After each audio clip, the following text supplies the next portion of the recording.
EPR Group, 2 and 3 BHK premium apartments at Patancheru. Comfortable pricing, GHMC and RERA approved.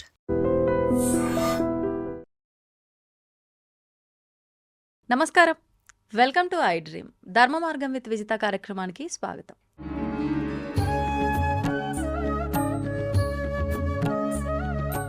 ప్రస్తుతం మనతో పాటు ఉన్నారు spiritual scientist, visionary spiritual leader, ఎన్నెన్నో దేశ విదేశాల్లో ఆధ్యాత్మిక కార్యక్రమాలు, గీతా ప్రవచనాలు ఇస్తూ ఉంటారు.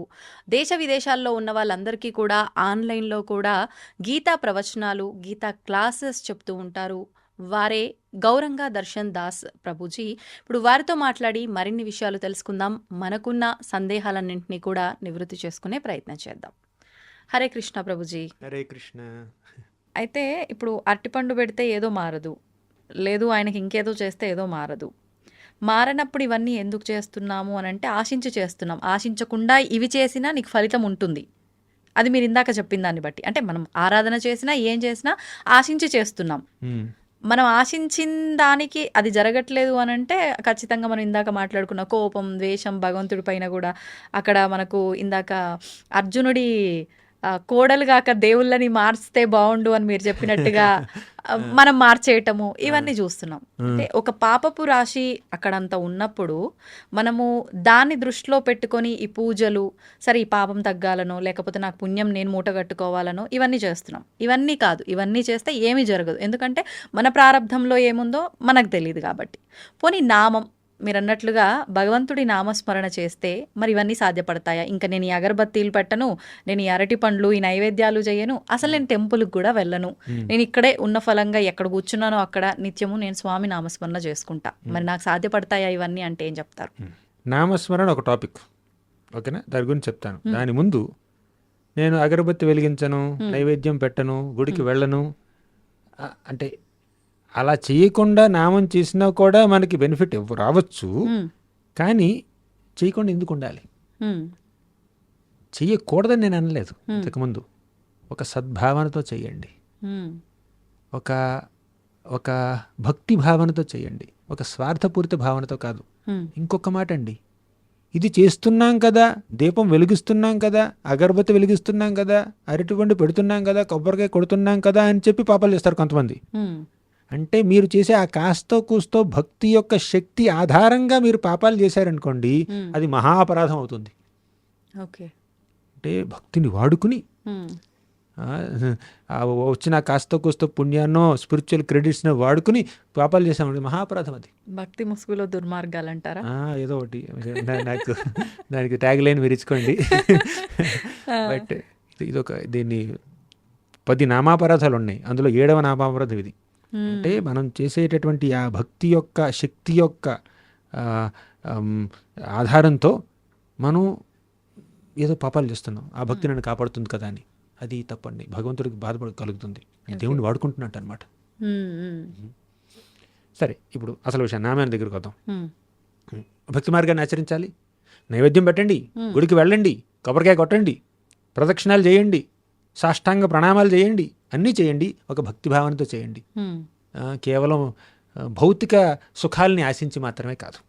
ఓకే, సరే. ఇప్పుడు నామం దగ్గరికి వస్తే హరినామానికి ఎన్నెన్నో మహత్తులు ఉన్నాయండి. మధుర మధురమేతన్ మంగళం మంగళానాం సకల నిగమవల్లీ సత్ఫలం చిత్స్వరూపం సకృదపి పరిగీతం శ్రద్ధయా హేళయావ భృగువర నరమాత్రం తారయేత్ కృష్ణనామ. మధుర మధురమేతన్, మధురమైన వాటన్నింటిలోకి అత్యంత మధురమైనది కృష్ణనామం. మంగళం మంగళానం అంటే మనకి మంగళాల్ని, శుభాల్ని చేకూర్చే అన్ని ప్రక్రియల్లో కృష్ణుడి యొక్క నామజపం అన్నింటికన్నా ఉత్తమమైనది. మంగళం మంగళానం సకల నిగమవల్లి అంటే అన్ని శాస్త్రాల్ని ఒక వల్లి, ఒక క్రీపర్తో పోలిస్తే, ఒక లతతో పోలిస్తే ఆ లతకి పుట్టినటువంటి తీయని పండు శ్రీకృష్ణ నామం. సకృదపి పరిగీతం, ఒక్కసారి మీరు ఉచ్చరించిన నామాన్ని, ఒక్కసారి ఆయన యొక్క నామాల్ని గానం చేసినా కూడా, శ్రద్ధయా హేళయావ, శ్రద్ధతో చేసినా కూడా, ఒక హేళనతో, ఒక నిర్లక్ష్యంతో చేసినా కూడా, తారయేత్ కృష్ణనామ ఆ కృష్ణనామం మనల్ని తరింపజేస్తుంది, మనకి ఆధ్యాత్మికంగా లాభాన్ని చేకూరుస్తుంది కానీ నష్టాన్ని కాదండి. అది నామం యొక్క మహత్వం.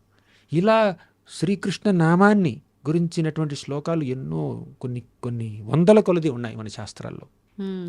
శత్రుచ్ఛేదైక మంత్రం సకలముపనిషద్వాక్య సంపూజ్య మంత్రం సంసారోచ్ఛేద మంత్రం సముచిత తమసః సంఘ నిర్యాణ మంత్రం సర్వైశ్వర్యైక మంత్రం వ్యసన భుజగ సందష్ట సంత్రాణ మంత్రం జిహ్వే శ్రీకృష్ణ మంత్రం జప జప సతతం జన్మ సాఫల్య మంత్రం. శత్రుచ్ఛేదైక మంత్రం, మన శత్రువులందరినీ నశింపజేసే మంత్రం అండి కృష్ణ మంత్రం. అదేమిటండి, భక్తులకు శత్రువులు లేరన్నారు ఇందాక, ఇప్పుడు శత్రుచ్ఛేదైక మంత్రం అంటున్నారు. ఇప్పుడు శత్రువులు అంటే బయట ఉన్న వ్యక్తులు కాదండి, మనలోనే ఉన్న అరిషడ్ వర్గాల శత్రువులు, మనలోనే ఉన్న కామం, క్రోధం, లోభం, మోహం, మదం, మాత్సర్యం మన శత్రువులు. మనలో ఉన్నటువంటి ఈర్ష్య, అసూయ, ద్వేషం, పగ, ఇవి మన శత్రువులు. ఆ శత్రువుల్ని పూర్తిగా నాశనం చేసే మంత్రం కృష్ణ మంత్రం. శత్రుచ్ఛేదైక మంత్రం సకలముపనిషద్వాక్య సంపూజ్య మంత్రం. అంటే అన్ని ఉపనిషత్తులు, అన్ని శాస్త్రాలు ఈ కృష్ణ మంత్రాన్ని పూజిస్తున్నాయండి. అంటే రికమెండ్ చేస్తున్నాయి ఈ మంత్రాన్ని జపించమని. ఓకే. సంసారోచ్ఛేద మంత్రం, ఈ సంసార సాగరాన్ని, ఈ సంసారంలో మనం పడే కష్టాలన్నింటినీ ఛేదించే మంత్రం కృష్ణ మంత్రం. సముచిత తమసః సంఘ నిర్యాణ మంత్రం. అంటే తమస్సు అంటే అజ్ఞానం, అజ్ఞానాంధకారం. మనల్ని అజ్ఞానాంధకారా నుంచి బయటపడేసే మంత్రం అండి ఈ కృష్ణ మంత్రం. కృష్ణ మంత్రాన్ని జపించినంత మాత్రాన, హరే కృష్ణ మహామంత్రాన్ని జపించినంత మాత్రాన మనకి ఆధ్యాత్మిక జ్ఞానం కలుగుతుంది. ఓకే. ఇప్పుడు ధ్రువుడు ఉన్నాడండి, 5 ఏళ్ల వయసులో ఓం నమో భగవతే వాసుదేవాయ అని 6 నెలల పాటు జపించాడు. ఫిలాసఫీ చదవలేదు, గురుకులానికి వెళ్ళలేదు, వేదాధ్యయనం చేయలేదు, పూజలు పునస్కారాలు ఏమీ తెలియదు పిల్లవాడికి, 5 ఏళ్ల బాలుడు. అని ఒకటే చేశాడు, వాసుదేవ మంత్రాన్ని జపించాడు అంతే, 6 మాసాల పాటు అంతే. భగవంతుడి సాక్షాత్కారం కలిగింది.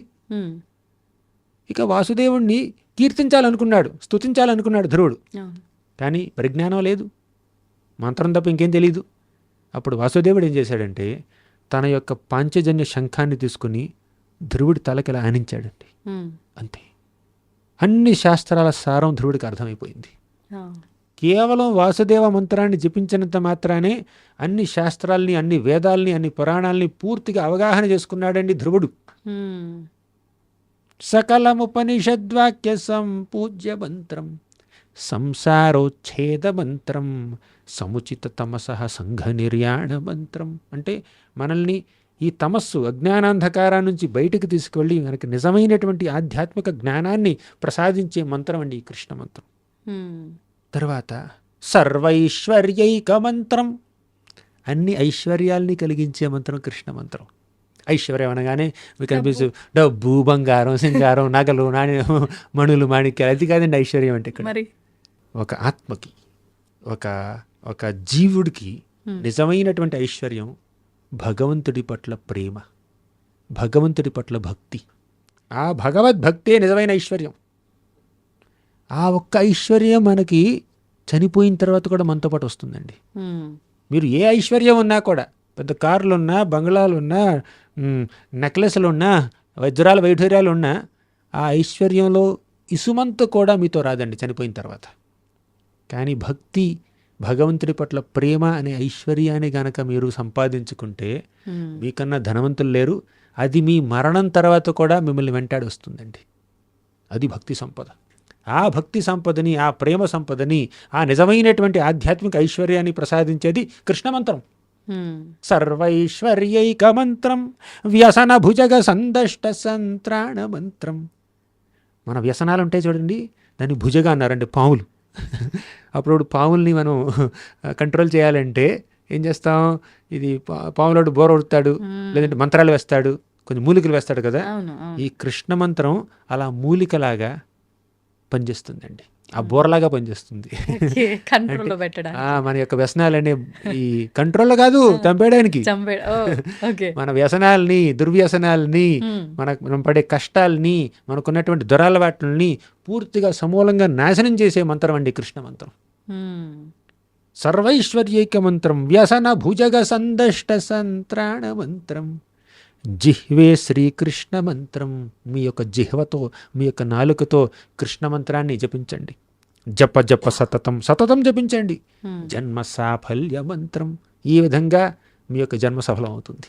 బాగుందండి. అంటే ఇన్ని జరుగుతాయి ఒక్క మంత్రంతో, అంటే ఒక్క నామంతోటే ఇన్ని జరిగిపోతాయి. ఎందుకని అంటే ఎన్నెన్నో చేసి పేరుకొని పెట్టుకున్నాం అక్కడ. ఇవన్నీ కూడా తొలగిపోతాయి. అన్నిటికీ ఒక మంచి క్లియర్ రూట్ ఏర్పడుతుంది ఈ నామం చేయటం వల్ల, జపం చేయటం. ఎందుకు అంత గొప్పతనం, ఎందుకు ఆ నామానికి? అభిన్నత్వ నామనామిను. దీని అర్థం ఏమిటంటే, నామ అంటే నామానికి, నామి అంటే ఆ నామాన్ని కలిగినటువంటి వ్యక్తికి తేడా లేదండి. ఇప్పుడు మీకు మీ పేరుకి ఒక తేడా ఉంది, నాకు నా పేరుకి ఒక తేడా ఉండొచ్చు. కానీ భగవంతుడికి ఆయన పేరుకి తేడా లేదండి, వ్యత్యాసమే లేదు. మీరు కృష్ణ అంటే కృష్ణుడి యొక్క స్వరూపంలో ఎంత శక్తి ఉందో ఆ శక్తి అంతా ఈ ఒక నామంలోనే ఉంది. అందుకే శ్రీ చైతన్య శిక్షాష్టకంలో ఏమంటారంటే, నామ్నామకారి బహుధా నిజ సర్వశక్తి తత్రార్పిత నియమిత స్మరణీయన కాల. నామ్నామకారి బహుధా అంటే భగవంతుడి నామాలు ఎన్నో ఉన్నాయి. నిజ సర్వశక్తి, భగవంతుడి యొక్క సర్వశక్తుల్ని ఆ యొక్క నామంలో ఆయన నిక్షిప్తం చేశాడండి. కృష్ణ అనే నామంలో కృష్ణుడి యొక్క స్వరూపంలో ఎంత శక్తి ఉందో ఆ శక్తి అంతా కృష్ణ నామంలో ఉంది. గోవింద అనేటటువంటి ఒక నామంలో ఆ గోవిందుడి యొక్క వ్యక్తిత్వంలో ఎన్ని గుణగణాలు ఉన్నాయో, ఎంత పవర్ ఉందో, ఎంత శక్తి ఉందో అదంతా ఒక నామంలో నిక్షిప్తమై ఉందండి.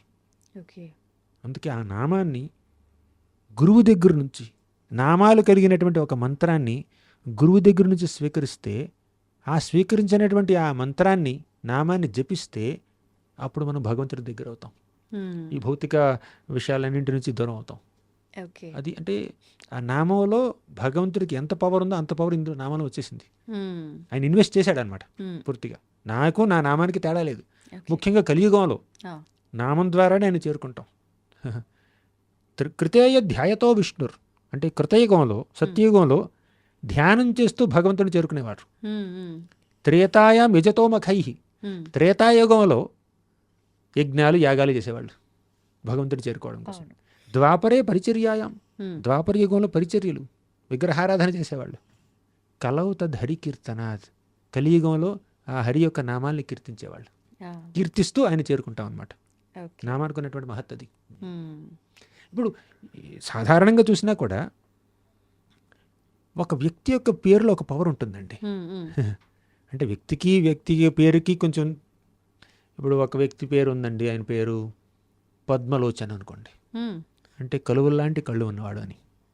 కానీ నిజంగా కలువ లాంటి కళ్ళు ఉన్నాయి ఆయనకి, ఉండకపోవచ్చు. అంటే ఆ పేరుకి ఆ వ్యక్తికి సంబంధం లేకపోవచ్చు. అయినా కూడా అంటే కానీ భగవంతుడు అలా కాదు. భగవంతుడు కృష్ణ అంటే అందరినీ ఆకర్షించేవాడు కృష్ణుడు. నిజంగా ఆ గుణం ఆయనలో ఉంది. రామ అంటే అందరికి ఆనందాన్ని ఇచ్చేవాడు, ఆ గుణం ఆయనలో ఉంది. అవునా? భగవంతుడికి నామానికి తేడా లేదు. సరే, ఈ ప్రపంచంలో ఒక వ్యక్తికి నామానికి తేడా ఉన్నప్పటికీ ఆ నామానికి ఒక మహత్వం ఉంటుందండి. ఇప్పుడు ఇక్కడికి వచ్చి ఒక చీఫ్ మినిస్టరో, ప్రైమ్ మినిస్టరో, ఒక సెలబ్రిటీ పేరు తీసుకున్నారు మీరు.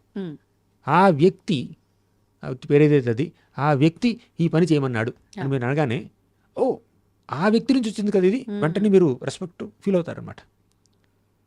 ఒక వ్యక్తి వచ్చి ఒక పెద్ద వ్యక్తి యొక్క పేరు తీసుకోగానే మీకు ఆ వ్యక్తి యొక్క గుణగణాలు, ఆ వ్యక్తి యొక్క వేషభూషలు, ఆయన యొక్క అధికారం అదంతా మీ మనసులో స్ఫురిస్తుంది అనమాట. ఆ వ్యక్తిని మీరు ప్రేమిస్తే వెంటనే ఆనందిస్తారు, ఆ పేరు వినగానే ఆనందిస్తారు. ఆ వ్యక్తిని ద్వేషిస్తే పేరు వినగానే మొహం అటు తిరిగిపోతుంది అనమాట. అవునా? అంటే ఆ పేరులో ఒక మహత్వం ఉంది. So the name is representing the person. అలాగే ఈ కృష్ణ అనే నామం కానీ, రామ అనే నామం కానీ, విష్ణు అనే నామం కానీ ఆ భగవంతుణ్ణి మనకు సూచిస్తున్నాయి, రిప్రజెంట్ చేస్తున్నాయి. ఆ నామం కలిగినటువంటి ఆ వ్యక్తి భగవంతుడు సేమ్. ప్రభుజీ ఖచ్చితంగా మనం ఇంట్లో నిత్య దీపారాధన చేసినా, పూజలు, హోమాలు, వ్రతాలు ఎన్ని ఆచరించినా ఆలయానికి వెళ్తే వచ్చే ఆ ఫీల్, ఆ వైబ్ అనేది రాదు. అవును. అంటే అసలు ఎందుకు వెళ్ళాలి? అంటే అదేదో అక్కడ ఉంది కాబట్టే మేము ఇలాంటి ఫీల్‌ని ఆస్వాదిస్తున్నాము అనే భావనతో వెళ్ళాలా? లేదు అసలు ఎందుకు వెళ్ళాలి ఆలయానికి అనేది ఏదైనా నిర్ణయించబడి ఉందా? ఇందుకోసం వెళ్ళాలి అని. దాని గురించి వివరణ ఇవ్వండి. మన యొక్క ఈ భౌతిక శరీరంతో, ఈ మెటీరియల్ ఐస్తో, ఈ కళ్ళతో భగవంతుడి యొక్క ఆధ్యాత్మిక స్వరూపాన్ని, దివ్యమంగళ విగ్రహాన్ని, సచ్చిదానంద రూపాన్ని మనం దర్శించలేం. హ్మ్. ఈ కళ్ళతో, ఈ చర్మచక్షువులతో ఆయన చూసేటటువంటి అవకాశం మనకు లేదండి. అందుకే ఆయనకి ఉన్నటువంటి ఎన్నో పేర్లలో ఒక పేరు అధోక్షజుడు. ఓహ్! అధోక్షజ. హ్మ్. అక్ష అంటే కళ్ళండి. అక్షజ అంటే కళ్ళ ద్వారా మనకి కలిగేటటువంటి ఆ అవగాహన, హుహుహుహు. నాలెడ్జ్, ఇవన్నీ జ్ఞానేంద్రియాలు కదా.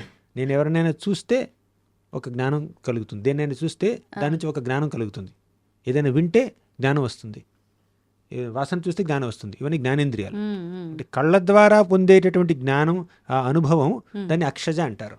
ఓకే. కానీ భగవంతుడి పేరు అధోక్షజ. హ్మ్. అంటే మీరు కళ్ళ ద్వారా ఆయన చూడలేరు. హ్మ్.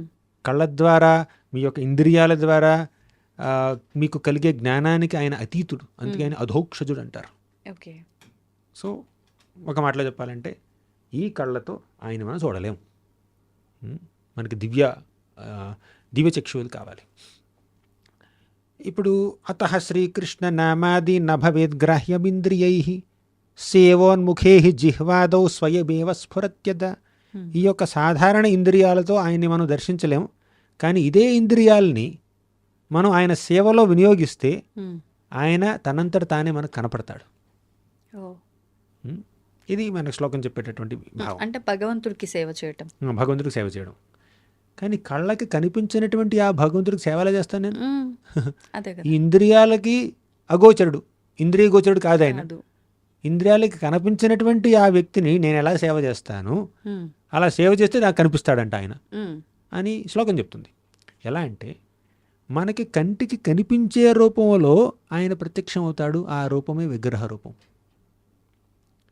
ఈ కళ్ళతో నేను ఆయన యొక్క దివ్యమంగళ విగ్రహాన్ని, ఆయన యొక్క సచ్చిదానంద రూపాన్ని చూడలేకపోతున్నాను.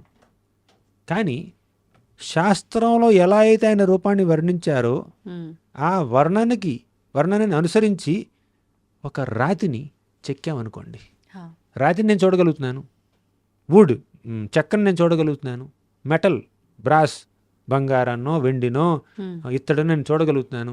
ఇప్పుడు ఈ మెటీరియల్స్తో ఒక విగ్రహాన్ని చెక్కారనుకోండి, ఎలా చెక్కుతారు? శాస్త్రాల్లో ఆయన యొక్క వర్ణన ఎలా ఉందో అలా. కృష్ణుడు త్రిభంగ రూపంలో ఉంటాడు. విష్ణువు ఏమిటంటే శంఖచక్ర గదాపద్మాలు ధరించి 4 చేతులతో ఉంటాడు.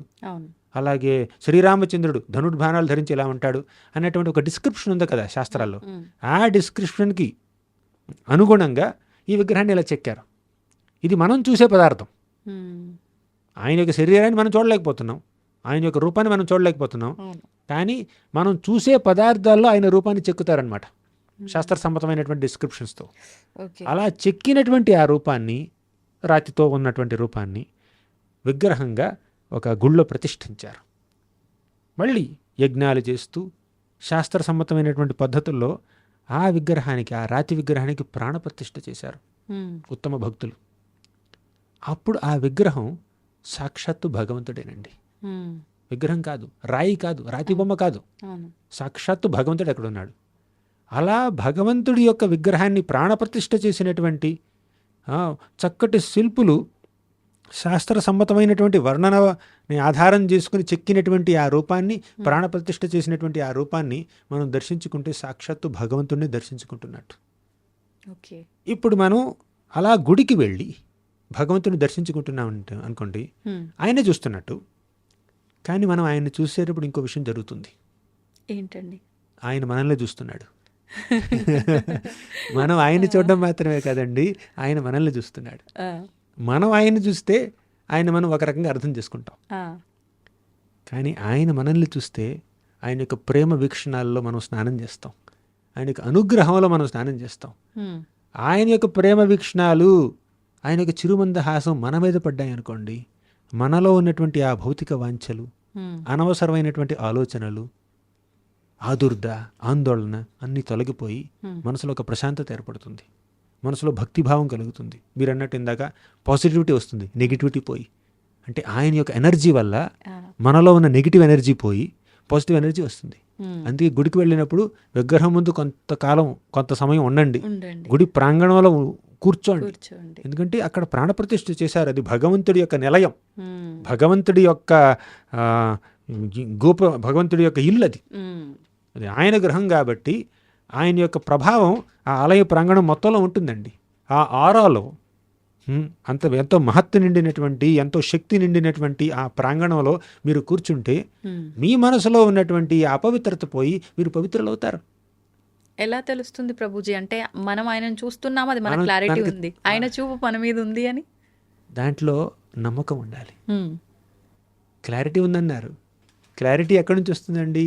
ఒక ఫెయిత్, ఒక నమ్మకం నుంచి వస్తుంది, విశ్వాసం నుంచి వస్తుంది. ఇప్పుడు ఆయన భగవంతుడని నమ్మినప్పుడు మీరు ఆయన చూస్తున్నారు, ఆయన మీరు చూస్తున్నాడని ఎందుకు నమ్మట్లేదండి? మీరు పెట్టేటటువంటి ఆ నైవేద్యం ఆయన తింటున్నాడని నమ్మాలి. ఒక స్టోరీ చెప్తాను వినండి. ఈ సందర్భంలో ఒకసారి ఒక గురువు గారు పిల్లలందరికీ పాఠం చెప్తున్నాడు. భగవద్గీతలో శ్లోకాలు చెప్తున్నాడు అనమాట. ఏమని? పత్రం పుష్పం ఫలం తోయం యో మే భక్త్యా ప్రయచ్చతి తదహం భక్త్యుపహృతం అశ్నామి ప్రయతాత్మనః. అంటే పత్రమైన అంటే ఆకు, పుష్పమైన పువ్వు, ఫలం పండు, తోయం నీరు, ఈ నాలుగింట్లో ఏదైనా, ఈ నాలుగే కాదు ఇంకా ఏదైనా కూడా ఒక భక్తితో భగవంతుడికి సమర్పిస్తే ఆయన స్వీకరిస్తాడు. అది శ్లోకం యొక్క అర్థం. ఈ శ్లోకాన్ని మన గురువు గారు పిల్లలందరికీ చెప్పాడు. ఒక పిల్లాడు అడిగాడు, లేచి నిలబడ్డాడు, మీరు ఏదైనా భక్తితో భగవంతుడికి నివేదన చేస్తే ఆయన స్వీకరిస్తాడు అని శ్లోకం చెప్తున్నారు. మీరు ప్రతిరోజు మీరు భగవంతుడికి నైవేద్యం పెడుతున్నారు, కానీ ఆయన ఒక్క మెతుకు కూడా తినట్లేదు. అంతే కదా, దేవుడి దగ్గర నైవేద్యం పెడతారు, పండో లేదో పెడతారు, గంట కొడతారు, మంత్రం చదువుతారు, ఆయన ముందు ఒక 10 నిమిషాలు ఉంచుతారు, మళ్ళీ తీసుకుని మనమే తినేస్తాం అనమాట. ఒక్క మెతుకు కూడా తగ్గదు. 4 లడ్డూలు దేవుడికి నివేదన చేస్తే 4 లడ్డూలు యాజ్ ఇట్ ఈస్గా ఉంటాయి. ఒక బూందీ, ఒక చిన్న ఇది కూడా తగ్గదు అనమాట. అప్పుడు పిల్లాడు అన్నాడు, ఆయన నిజంగా స్వీకరిస్తే ప్లేట్ ఖాళీ అవ్వాలి కదా, ప్లేట్లో పెట్టిన ఫుడ్ అలాగే ఉంది. ఇంకా చెప్పాలంటే వేడి ఫుడ్ పెడుతున్నారు, అది చల్లబడి బయటకు వస్తుంది. అంతకు మించి తేడా కనిపించట్లేదు నాకు. అంటే మీరు పెట్టినటువంటి క్వాంటిటీలో అలాగే ఉంది, తగ్గట్లేదు. అంటే మన గురువుగారు ఏమన్నారంటే, ఆయన నువ్వు తిన్నట్టు తినడు, నీలాగా చేతులతో కలుపుకుని నోటితో తినడం ఆయనకు అవసరం లేదు, కళ్ళతో చూసి తినేస్తాడు అని చెప్పాడు. కానీ పిల్లాడికి అర్థం కాలేదు. తింటే ప్లేట్ ఖాళీ అవ్వాలి, అది మా తల్లిగారు నాకు ఫుడ్ పెడితే నేను ప్లేట్ ఖాళీ చేయాలన్నమాట, అప్పుడే నేను తిన్నట్టు. పొట్ట నిండాలి, ప్లేట్ ఖాళీ అవ్వాలి, కానీ అది జరగట్లేదు. అంటే గురుగారు ఏమన్నారంటే, క్లాస్ అయిపోయింది అన్నారు. క్లాస్ అయిపోయింది, రేపు రండి మాట్లాడుకుందాం అన్నాడు. రేపటికల్లా ఈ శ్లోకం కంఠస్థం చేసి రండి అని చెప్పాడు. హోంవర్క్ ఇచ్చేసాడు అనమాట. పిల్లలందరూ ఇంటికి వెళ్ళారు. నెక్స్ట్ రోజు వచ్చారనమాట. అడిగాడు మన గురువుగారు ఏమన్నారంటే, పిల్లలందరూ నేర్చుకున్నారా శ్లోకం అంటే? అందరూ లేచి నిలబడి చెప్పారనమాట. ఈ పిల్లాడు వంతు వచ్చింది. పిల్లాడిని అడిగారు, నువ్వు శ్లోకం నేర్చుకున్నావు అని అడిగారు. చెప్పాడు పిల్లాడు, తెలివైనవాడు, మంచి జ్ఞాపక శక్తి ఉన్న పిల్లాడు. వెంటనే లేచి పత్రం పుష్పం ఫలం తోయం యోమే భక్త్యా ప్రయచ్చతి తదహం భక్త్యుపహృతం అశ్నామి ప్రయతాత్మనః అని ఒక్క తిప్పుకోకుండా చాలా కాన్ఫిడెన్స్గా చెప్పేశాడు అనమాట. అప్పుడు గురుగారు ఏమన్నారంటే, ఈ శ్లోకం నువ్వు ఎక్కడ నేర్చుకున్నావు అన్నారు. నేను చెప్పారు కదా మీరు అన్నారు. సరే ఎలా ప్రాక్టీస్ చేసావు అంటే, పుస్తకం చూశాను, నా దగ్గర భగవద్గీత ఉంది, భగవద్గీత చూశాను, చూసి చాలాసార్లు చదివాను, మీరు చెప్పిన ట్యూన్లో చూసి చాలాసార్లు చదివాను, చూడకుండా కొన్నిసార్లు చదివాను, మళ్ళీ చూసి చదివాను, మళ్ళీ చూడకుండా చదివాను, అలా కొన్నిసార్లు చదివితే పూర్తిగా నా మెమరీలోకి వెళ్ళిపోయింది అని చెప్పాడు. ఆహా, శ్లోకం నీ మెమరీలోకి వెళ్ళిపోయిందా అంటే, వెళ్ళిపోయింది అన్నాడు. చూడకుండా చెప్పాను కదా అన్నాడు. సరే, శ్లోకం నీ మెమరీలోకి వెళ్ళిపోయింది, పుస్తకంలో నుంచి మాయమైందా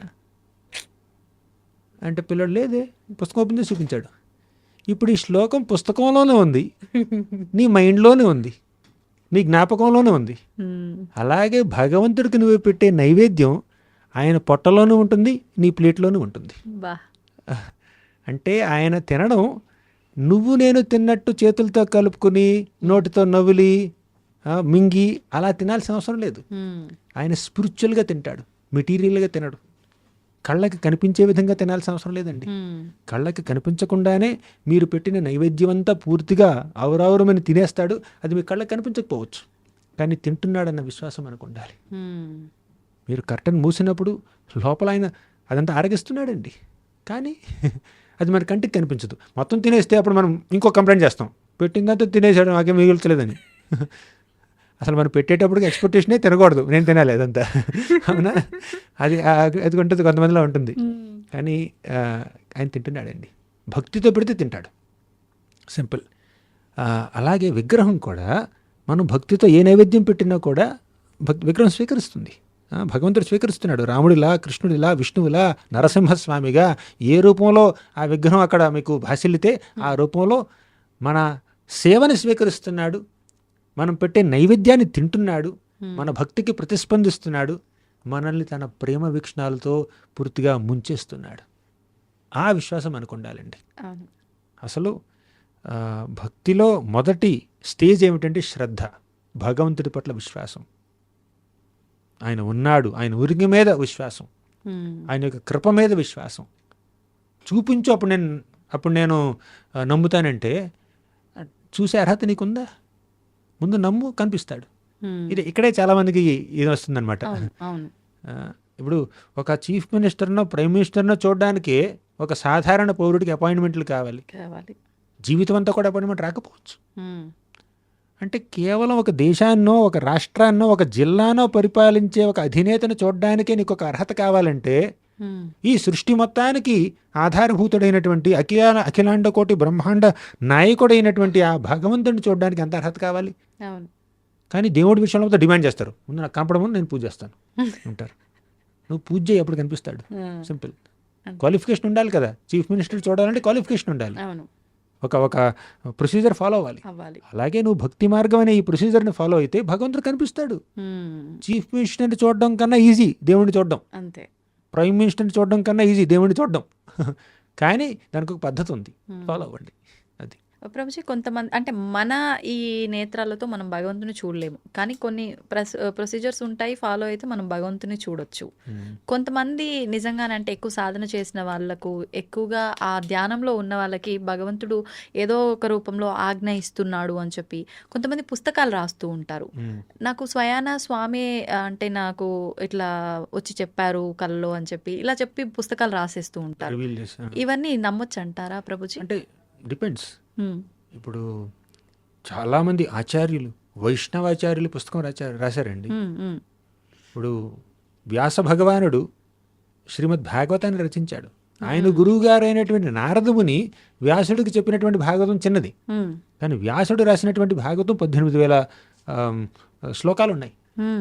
అలాగే రామాయణాన్ని రచించినటువంటి వాల్మీకి మనసులోనే మొత్తం స్ఫురణ జరిగింది అనమాట ఆయనకి. ఆ బ్రహ్మదేవుడి యొక్క అనుగ్రహంతో, భగవంతుడు శ్రీరామచంద్రుడి యొక్క అనుగ్రహంతో వాల్మీకి రామాయణంలో జరిగినటువంటి సంఘటనలన్నీ కళ్ళలో కనిపించాయి, ఆయన యొక్క ధ్యానంలో కనిపించాయి, చూసి రాశాడు ఆయన. అవునా? అది ఆచార్యులకి సాధ్యం, మహాభక్తులకి సాధ్యం, సాధారణ వ్యక్తులకి సాధ్యం కాదు. సాధారణ వ్యక్తులకి అది ఊహాగమనం కావచ్చు, వాళ్ళు ఊహించి రాయొచ్చు. కానీ మహాభక్తులైతే భగవంతుడిచ్చినటువంటి ప్రేరణతో, స్ఫూర్తితో రాస్తున్నారు వాళ్ళు. అంటే వీళ్ళంతా కూడా ఒక పర్పస్తో స్వామియే ఆయన లీల ఇలా పుట్టించారు, వాళ్ళతో ఇలా చేయించారు, పర్పస్ తోటే వాళ్ళని భూమిపైకి తీసుకొచ్చారు అనుకోవచ్చు అంటారా ప్రభుజీ? ఎవరి గురించి మాట్లాడుతున్నారు? ఇప్పుడు ఎవరైతే కొంతమంది ఇలా భగవంతుడు వాళ్ళు ఒక ప్రేరణ కల్పించి రాశారు, చేశారు, ఇలా మాట్లాడుతూ ఉంటామో ఇప్పటికీ మనం వింటూ ఉన్నాం కొన్ని. అటువంటి వారిని స్వామియే ఒక ఆ కారణంతోటే సృష్టించారు అనుకోవచ్చు అంటారా? అది పాసిబిలిటీ, అది జరగచ్చు. కానీ అది నిజమా కాదా అని తెలుసుకోవాలి అంటే వారి యొక్క ప్రవర్తన చూడాలి, వారి యొక్క జీవన శైలి చూడాలి, వారి యొక్క జీవన ధ్యేయాన్ని చూడాలి, వారి జీవితంలో వారు ఏమేం చేశారో చూడాలి. ఇప్పుడు రామానుజాచార్యులు వారు ఉన్నారు, ఎన్నెన్నో విగ్రహాలని ప్రతిష్ఠించి ఎంతెంతో భక్తి మార్గాన్ని ప్రచారం చేశారు. ఆయన యొక్క శిష్యుల్ని చూడాలి. ఇప్పుడు రామానుజాచార్యులు ఆచార్యులు అన్న విషయానికి నిరూపణ ఎక్కడ కావాలంటే అక్కడ దొరుకుతుంది మీకు. అంటే ఆయన జీవితం పూర్తిగా భగవంతుడి యొక్క సేవకే అంకితం అన్న విషయం చాలా తేటతెల్లంగా తెలిసిపోతుంది అనమాట. కానీ సాధారణ వ్యక్తులు ఏదో పుస్తకం రాయొచ్చు, ఏదో పోయం రాయొచ్చు, పాట రాయొచ్చు, కానీ వారి జీవన శైలిలో భక్తి కనిపిస్తుందా మీకు? కనిపిస్తే సరే, వారు దేవుడి ప్రేరణ పొందారు, భగవంతుడే వారిని ఎంపవర్ చేశారు అనుకోవచ్చు. కానీ అటువంటి ప్రేరణ కనిపించలేదు అనుకోండి, అటువంటి జీవనశైలి లేదనుకోండి. కొంతమంది ఉంటారండి, సినిమా పాటలు రాస్తుంటారు. ఒక సినిమాకేమో భక్తి గీతం రాస్తారు,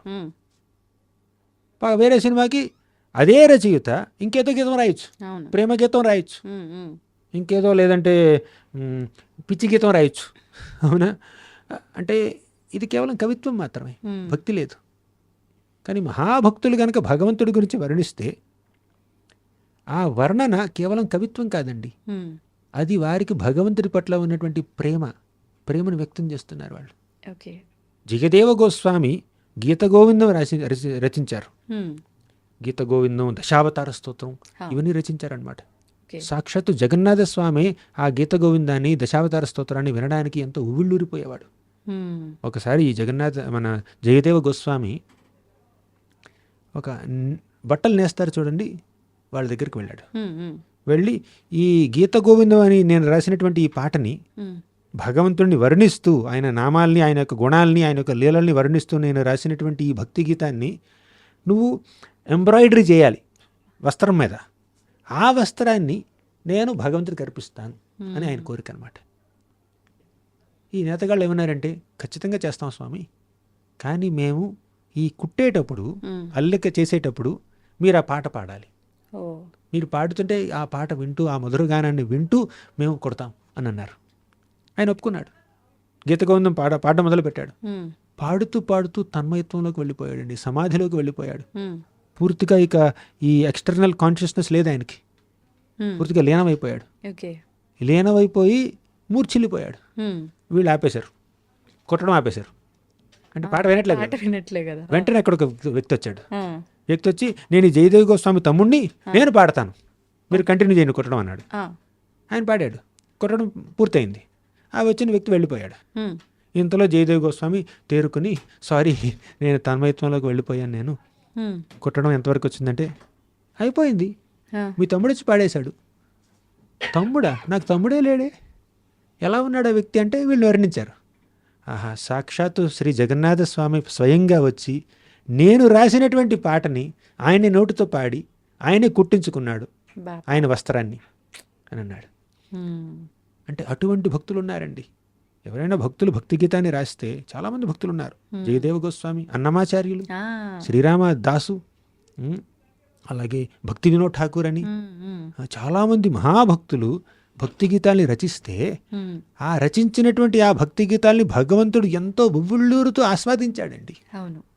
వారు రచించినటువంటి పుస్తకాలని కానీ పాటల్ని కానీ భగవంతుడు ఆమోదిస్తున్నాడు, ఆనందిస్తున్నాడు. పైగా వారి యొక్క జీవన శైలిలో వారి యొక్క భక్తి ప్రపత్తులు కనిపిస్తున్నాయి. కానీ అటువంటి భక్తి ప్రపత్తులు కనిపించకుండా ఏదో సీరియల్కో సినిమాకో భక్తి గీతాన్ని రాస్తారు, తర్వాత ఇంకా వేరేదో పనులు చేస్తారు, వేరే పాటలు రాస్తూ ఉంటారు. అంటే ఇది ఈ పాట ఆ పాట ఇదే కాలం నుంచి వచ్చింది. వారి యొక్క జీవనశైలి ఇంకో రకంగా ఉంది. వారు భగవంతుడి ప్రేరణ అని మనం అనుకోలేం కదా, కమర్షియల్గా చేస్తున్నారు. అవునా?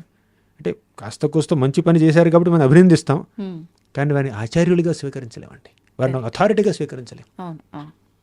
ఆ విచక్షణ మనకు ఉండాలి. ప్రభుజీ, సాధారణంగా ఆలయాలకు వెళ్తూనే ఉంటాము, క్షేత్రాలకు వెళ్తూనే ఉంటాము. కానీ కొన్నిసార్లు వెళ్ళి స్వామిని ఒకసారి అట్లా చూసినప్పుడు తెలియకుండానే కొన్ని భావోద్వేగాలకు లోనైపోతుంటాం. కొంతమంది ఏడ్ చేస్తుంటారు, కొంతమంది కామ్ అయిపోతూ ఉంటారు, కొంతమంది అదే పనిగా గట్టిగా నామస్మరణ చేస్తూ ఉంటారు. ఎందుకని అంటే ఎప్పుడు వెళ్తూనే ఉంటాము, కొన్నిసార్లు తెలియని అనుభూతి ఎందుకు కలుగుతుందంటారు? అది ఆ సమయంలో వారికి భగవంతుడితో ఒక ప్రత్యేకమైనటువంటి ఒక కనెక్షన్ ఏర్పడిందండి. కొన్నిసార్లు మీకు గూస్ బంప్స్ వస్తూ ఉంటాయి. ఆ క్షణంలో మాత్రం ఒళ్ళు గగుర్చిపడుకుంటుంది. ఒక వ్యక్తి మీద ఒక ప్రత్యేకమైనటువంటి ప్రేమ కలగచ్చు, అభిమానం కలగచ్చు. ప్రతినిత్యం తల్లి బిడ్డను చూస్తుండొచ్చు, కానీ కొన్ని సందర్భాల్లో బిడ్డను చూడగానే తల్లి కళ్ళలో నీళ్లు కారుతాయి. బిడ్డ ఏదైనా సాధించి రావచ్చు, లేదంటే ఏమైనా దెబ్బ తగిలి ఉండొచ్చు, ఇంకేదైనా కష్టాల్లోనూ మహాసుఖంలోనూ ఉండుండొచ్చు. అది చూసి తల్లి కళ్ళల్లో ఆనంద బాష్పాలు కలగచ్చు, లేదంటే ఏదైనా బాధతో కన్నీళ్లు కావచ్చు. ఆ కన్నీళ్లు ప్రతినిత్యం కనిపించవు. ఆ క్షణంలో ఒక ప్రత్యేకమైనటువంటి అనుభూతి కలిగింది. అది మన యొక్క సాధారణ డే టు డే ఇంటరాక్షన్స్లో కూడా మనం చూస్తుంటాం.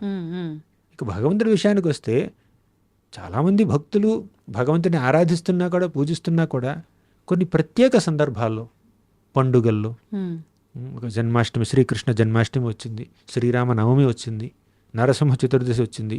ఆ సందర్భాల్లో భగవంతుడి గురించి కాస్త విన్నా, కాస్త మాట్లాడినా, కీర్తన చేసినా ఒక ప్రత్యేకమైనటువంటి అనుభూతి కలుగుతుంది. ఆ అనుభూతి ఎందుకు? ఆ రోజు, ఆ ముహూర్తంలో, ఆ సందర్భంలో భగవంతుడి యొక్క కృప అపారంగా ఉంది. అంటే అంతమంది కలిసి వచ్చారు కాబట్టి ఆయన ఎంతో ప్రసన్నుడిగా ఉన్నాడు. అప్పుడు దానివల్ల మనకు ఒక ఎక్స్టసీ రావచ్చు, ఒక తన్మయత్వం రావచ్చు, లేదంటే కొన్ని ప్రదేశాల ఎనర్జీ ఉండొచ్చు. మనం సాధారణంగా మనం గుడికి వెళ్తుంటా వస్తూ ఉంటాం, అది కొంచెం నార్మల్గా ఉండొచ్చు. కానీ కొన్నిసార్లు ఈ వృందావన ధామానికో, ద్వారకా నగరానికో, లేదంటే అయోధ్యకో, తిరుపతికో, శ్రీరంగంకో, ఇటువంటి పుణ్యక్షేత్రాలకు వెళ్ళినప్పుడు ఆ క్షేత్రంలో ఒక మహత్వం ఉంటుంది. ఆ క్షేత్ర యొక్క వాతావరణ మహిమ వల్ల మనలో ఒక ప్రత్యేకమైనటువంటి అనుభూతి కలగవచ్చు. ఇదంతా భగవంతుడికి అనుగ్రహం. కానీ కొంతమంది ఉంటారండి, వారికి అనుభూతి కలగట్లేదు, కలిగినట్టు నటిస్తుంటారు డిస్ప్లే చేయడం కోసం, జనాల యొక్క పబ్లిక్ అటెన్షన్ కోసం, వీళ్ళు మహాభక్తులు అనిపించుకోవడం కోసం. అదంతా మోసగాళ్ళు అనమాట. నిజంగా అనుభూతి పొందేవాళ్ళు ఒక రకం జెన్యూన్గా, ఇంకొంతమంది కొంచెం నటిస్తారనమాట, అది ఒక రకం అంతే. కానీ అన్నీ ఆయన చూస్తున్నాడు. నలుగురి కోసం మనం ఎన్ని ఆటలు ఆడినా పరమాత్మ దగ్గర ఏ ఆటలు ఆడలేమో, అవి సాగవు కూడా. ఆ విషయాన్ని మర్చిపోతున్నారు. అందరి హృదయాల్లో ఒక సీసీ కెమెరా ఉందండి. ఆ సీసీ కెమెరాకి అన్లిమిటెడ్ మెమరీ ఉందండి. సృష్టి ప్రారంభం నుంచి ఇప్పటి వరకు మీరు చేసినటువంటి ప్రతి పని, మీ మనసులో కదిలినటువంటి ప్రతి ఆలోచన, మీరు చేసినటువంటి ప్రతి కార్యం రికార్డ్ అయి ఉందండి. ఆ పరమాత్మ, ఆ CC camera, special CC camera, పరమాత్మ అనే సీసీ కెమెరా అన్నీ రికార్డ్ చేస్తుంది అనమాట. ఫుల్ హెచ్డి క్వాలిటీ విజువల్స్ అన్నీ రికార్డ్ అయ్యండి అనమాట. మనం ఆయన్ని నుంచి తప్పించుకోవాలి. అంతే, ప్రతి ఒక్కరు గుర్తుపెట్టుకోవాల్సిందే. చాలా సంతోషం ప్రభుజీ, చాలా మంచి విషయాలు, చాలా చక్కటి వివరణ ఇచ్చారు. నిజంగా చాలా సంతోషంగా ఉంది మీతో ఇంతసేపు మాట్లాడినందుకు, ఇన్ని విషయాలు మీ ద్వారా నేను తెలుసుకున్నందుకు. మీరు మంచి ప్రశ్నలు అడిగారు. మీరు అడిగిన ప్రశ్నకి నేను సమాధానం ఇస్తే ఆ సమాధానం ఆధారంతో ఇంకా మంచి క్వశ్చన్స్ అడుగుతున్నారు. సో మీరు ఎక్స్ట్రాక్ట్ చేశారనమాట ఇవన్నీ. ధన్యవాదాలు Prabhuji. Hare Krishna. And for more videos, please subscribe to iDream. Please subscribe to iDream. Please subscribe iDream. And please subscribe to iDream. For more videos, subscribe to iDream. please like, share and subscribe to the channel. Congratulations, iDream. Subscribe to iDream. Subscribe to iDream. So subscribe to iDream Media. iDream ki iDream team అందరికి huge congratulations. Please subscribe iDream Media. Please subscribe to iDream. Subscribe iDream. Please subscribe to iDream. iDream అంటే నా కళల ఛానల్ను subscribe చేసుకున్న నోరు తిరుగుతలేదు, మీరైతే గంట గుర్తు కొట్టండి. For more such videos, please subscribe to iDream. Subscribe to iDream. Please subscribe to iDream. Please subscribe iDream Media. Please do subscribe to iDream. Please subscribe to iDream Media. For best entertainment and information, please subscribe iDream. And don't forget to subscribe to iDream.